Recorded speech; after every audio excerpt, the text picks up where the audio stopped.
I'm going to teach you this very quickly, a way of putting it onto your body. And we're going to put it onto your body just for ease. So I'm going to give you the keys to having an ageless mind, killing ants, automatic negative thoughts. How well are you controlling your self-talk? On a scale of 0 to 10, honestly, even if you've done this with me, how strong are you? 0 to 10. Do your thoughts make a difference? Yes or yes? If I say constantly, I'm getting too old, is that going to be self-fulfilling? Yes or yes? If I say I'm forgetful, I have a bad memory, if you fight for your limitations, you get to keep them. And this self-talk, doesn't matter if it's external or it's internal, right? When I was 9 years old, teacher pointed to me saying, that's the boy with the broken brain. You know, because I had that brain injury and those learning difficulties. Children, you are very, very susceptible to this, right? If you're a parent, your external words become their internal words. So that became my self-talk. Every time I failed a test, didn't do well enough or whatever, wasn't picked for a sports team, what'd I say? Oh, I'm just the broken brain, right? So your mind is always eavesdropping on your self-talk. The number one function of your brain is to control your movement, right? That's why we know there's not just a brain-body connection, but a body-brain connection, that using your body in different ways stimulates neurogenesis, it stimulates neuroplasticity, it stimulates brain-derived nootropic factors, which is the fertilizer for making new connections. So you have to move, but we live in a very sedentary life, right? I was reading this book talking about barefoot kids and how we're taking away seesaws and swings and all these things. We're overprotecting them, and then we're keeping them in a very sterile environment. They're not moving as much, right? They're always on their devices, and they're not getting the brain growth, right? And it's leading to learning challenges and so on. But how much are you moving every single day? They say sitting is the new smoking, right? You do not want to sit 8 hours a day and just study. Why is it so hard to do the little things that would improve my life? The way that our minds are designed is our minds are designed to stop you at all costs from doing anything that might hurt you. There are so many people in the world, and you know, you may be watching this right now, and you have these incredible ideas, and what you think is missing is motivation. And that's not true.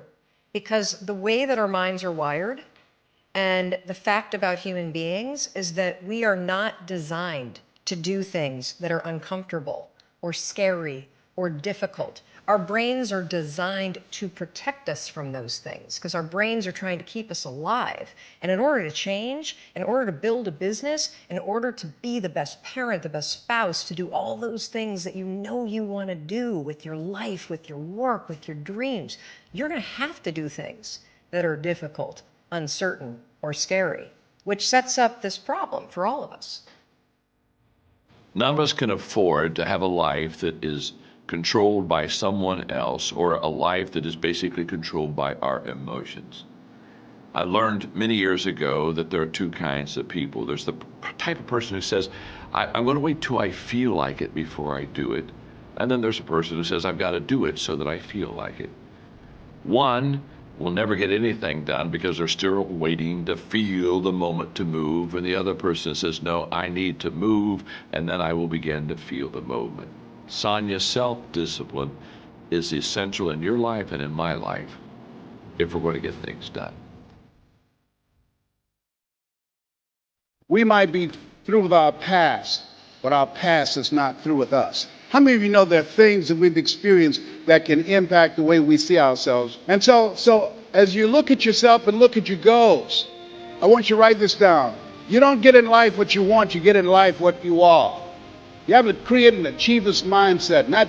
You have to create that yourself. Be ye not conformed to this world. Be ye transformed by the renewing of your mind.